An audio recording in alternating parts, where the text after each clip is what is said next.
ఏపీలో ప్రస్తుతం అధికారంలో ఉన్నటువంటి ఎన్డీఏ కూటమి ప్రభుత్వం వీళ్ళు అధికారంలోకి రావటానికి ముందు ఇచ్చినటువంటి హామీల్లో ఒకటి ముఖ్యమైనటువంటిది రైతు భరోసా 20,000 రూపాయల సాయం. ఇది జగన్ 16,000 ఇస్తాను అని చెప్తే చంద్రబాబు గారు 20,000 ఇస్తానంటూ రైతులకి హామీ ఇవ్వటం జరిగింది. ఓవరాల్గా ఆయన ఇచ్చిన హామీ దృశ్యానో లేతే ఇంకేదన్నా రైతులు చంద్రబాబు చెప్పిన వాటిల్లో నచ్చో ఓవరాల్గా ఆయనకు ఓట్లు అయితే వేశారు. ఇక పీఎం కిసాన్ యోజన కింద ప్రధానమంత్రి ఇప్పటికే అధికారంలోకి వచ్చిన వెంటనే మొదటి ఫైల్ దాని మీదే సంతకం పెట్టడం జరిగింది. కేంద్ర ప్రభుత్వం ఈ అమౌంట్ 6,000 రూపాయలని 3 విడతలుగా రాష్ట్రాలకు అందిస్తుంది.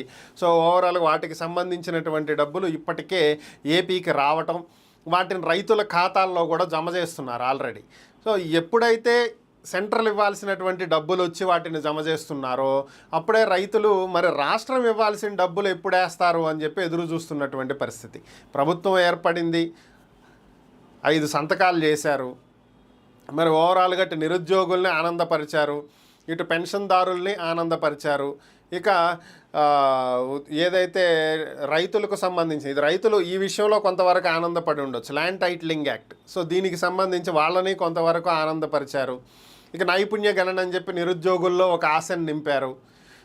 ఓవరాల్గా ఒక 5 సంతకాలతోటి 5 రకాలైనటువంటి ప్రజలను ఆనందపరిచినప్పటికీ కూడా మరి రైతు భరోసా సంగతి ఏంటి, ఈ 20,000 ఎప్పుడు వేస్తారు, దీనికి సంబంధించి నిర్ణయం ఎప్పుడు తీసుకుంటారు, దీనికి సంబంధించినటువంటి మార్గదర్శకాలు ఏంటి, ఎందుకు ఇవన్నీ ప్రశ్నించాల్సి వస్తుంది అంటే ప్రస్తుతం సాగు చేసేటువంటి సమయం వచ్చేసింది.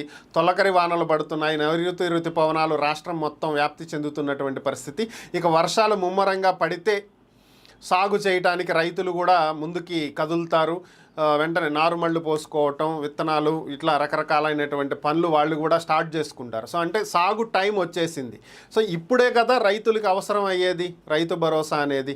రైతులు విత్తనాలు కొనుక్కుంటానుకో, పురుగు మందులు కొనుక్కుంటానుకో, ఇక ఏదైనా కావచ్చు, దుక్కికో దమ్ముకో, ఇట్లా వ్యవసాయానికి కావలసిన అవసరాల కోసమే కదా దాన్ని ఇస్తామంటుంది ప్రభుత్వం. ఆ పెట్టుబడే ఇస్తుంది కాబట్టి అది ఇప్పుడు రిలీజ్ చేస్తే వాళ్ళకు ఉపయోగపడేటువంటి అవకాశం ఉంది. అంతేగాని పంట చేతికొచ్చేటప్పుడు మధ్యలోనూ రిలీజ్ చేసినందువల్ల పెద్దగా ఉపయోగం అయితే ఏముండదు కదా. పంట చేతికొచ్చినప్పుడు దాన్నే అమ్ముకుని నెక్స్ట్ పంటకు పెట్టుబడి పెట్టుకుంటారు.